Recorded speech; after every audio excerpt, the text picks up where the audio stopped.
Hey, Keegan. Data Golf, very respected, reputable source out there, has their info that they found that Harris English and Collin Morikawa were 132nd best combination of all the possibilities, the last one.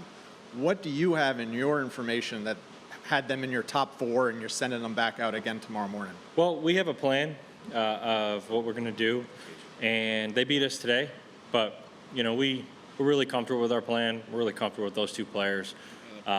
Excited who they're playing tomorrow.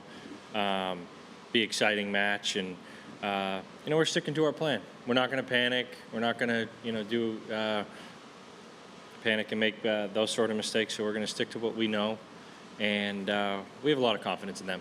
Do your data analytics suggest they work really well together, or is this more of a gut feeling? I would say it's a little bit of both. They were really bummed out that they lost their match today, eager to get back out there in the course, and that's why we did that. Right here in front, Cameron.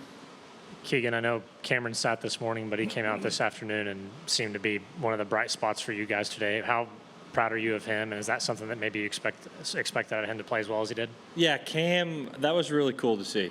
He came back to his home state at a golf course that he's played. Was really proud to watch him go out there and play the way he did. He really played awesome. He's been playing great for a long time.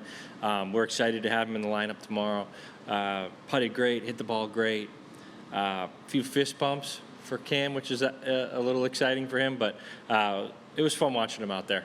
And then pairing him with Bryson tomorrow, obviously two big hitters. What went into that decision? Because both of Bryson's teammates today obviously didn't kind of match his level in either match. Oh, I don't know if they didn't match his level, but we just thought, this was an option for us before the week started. We really like this pairing. Their golf ball's very similar, and we feel like they're going to match up really well together. Up to Paul.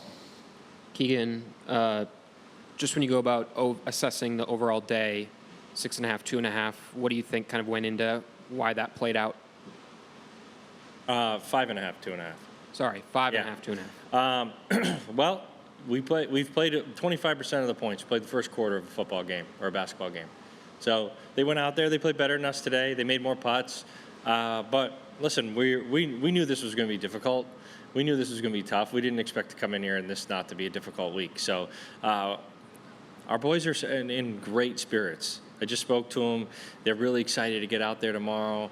What a stage what an opportunity that they have to go out there tomorrow and prove to everybody, now they're down. Now they got to go catch up, and I like that. I was going to ask, what was your message to them afterwards?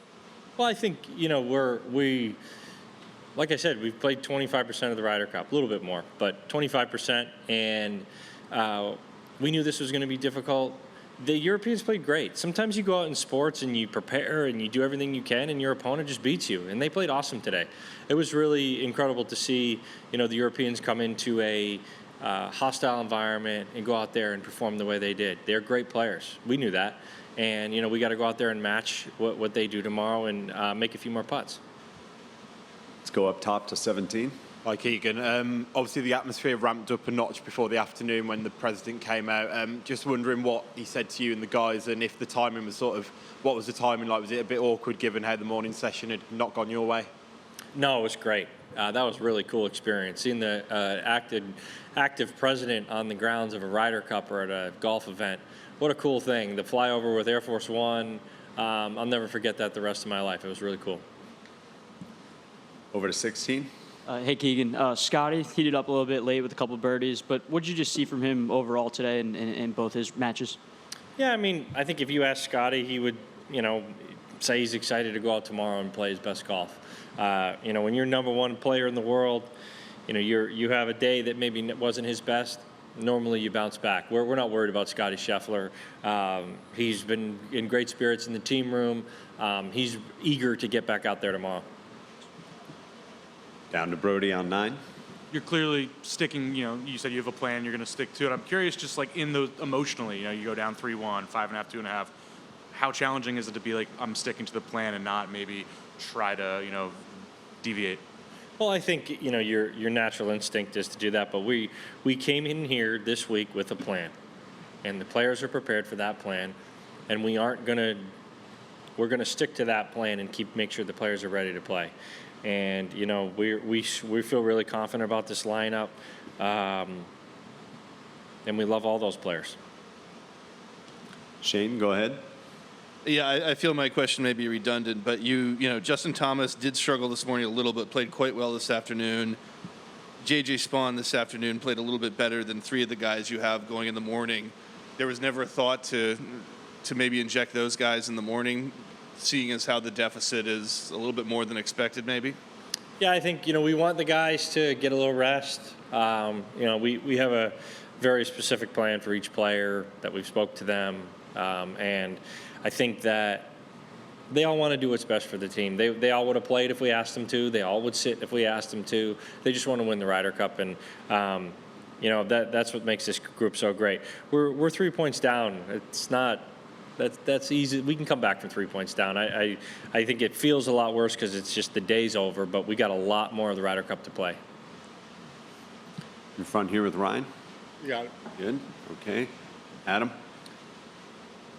Keegan, this being captain has been a theoretical thing. What did you learn about the job today, being out there, and what did you learn about your team?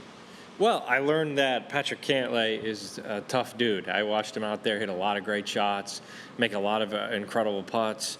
Proud of the way the guys fought. It's not easy when you're down in the matches in Ryder Cup and trying to fight back. And, you know, that was a really important halve we had on the last hole. That was a really important win that X and Patrick had in the morning session. And I'm really proud of them for doing that. That kept us in this firmly.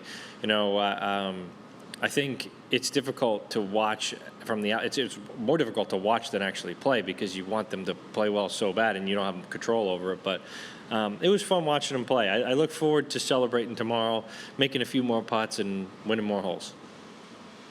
Way up to 15. Keegan, Bryson had talked a lot this week just about what it meant to be back in this tournament. He had kind of that drive on the first tee in the morning to fire up the crowd, some good, some bad the rest of the day. Just how do you think he sort of handled the return to this stage, and what did you see from him today? Yeah, he played great. I mean, he hit a lot of incredible shots. The shot he hit off home was great. But, you know, ultimately, we needed to make more putts. I think everyone on our team would say that. I think that they would say that, you know, we got to go out tomorrow and roll those putts in. And we didn't do that today. But like any other day at a tournament, you know, you some days you're so happy for the round to be over just so we can get a break, come back tomorrow, and have a fresh start. Over here with Keith. Keegan, I know the pairings are relatively the same, but do you anticipate keeping the same odds, evens, rotations tomorrow morning as well? Yeah, I think we'll keep that to our team and what we're going to do there. Mike 2, please. I'm just wondering, it feels like a lot of the time when the US lose sessions, it's about making more putts. How do you try and make more putts? Because surely the players are trying as hard as they can to make every putt. Yeah, well, you know, one of the weirdest things about golf that doesn't apply to other sports is the harder you try, the worse you play. So you actually have to try to give up control to do stuff like that. One of the things I struggle with the most is trying too hard. And when you try too hard in golf, you don't play as well. So, you know, we go out tomorrow, we get back into our process, we have a whole different mindset, we're playing from behind. You know, we'll go out there and all the horrible cliches that you guys hear all the time, one shot at a time, process, and they'll start going in. And Mike 6 in the middle there, please. I think you said yesterday, throughout this process, you're sticking to the plan, you have a plan.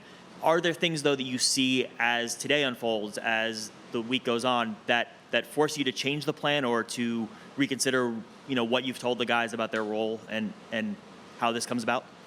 Yeah, I think there's definitely some things that you have to adapt to, but you know, we ran into some really incredible play by the Europeans today. So, you know, we look at the data, we look at the strokes gained, and, you know, in the morning session, we just didn't make any putts, really hardly any at all. And, you know, everything else was pretty good. We actually hit more fairways and less greens, but, you know, that middle match with Collin and Harris, they went up against a group that shot 5, 6, 7 under, something like that, an alternate shot, which is tough to beat. We'll finish up with Ryan right here on 3. while walking around today, did you kind of get confirmation that it would have been very difficult to captain and play? Yeah, I mean, it certainly my role would have been a lot different on this team if I played. We'll never know how that's ever going to be, but my role certainly would have looked a lot different than it does this week. Thanks for your time, Keegan. We appreciate it. Thank you.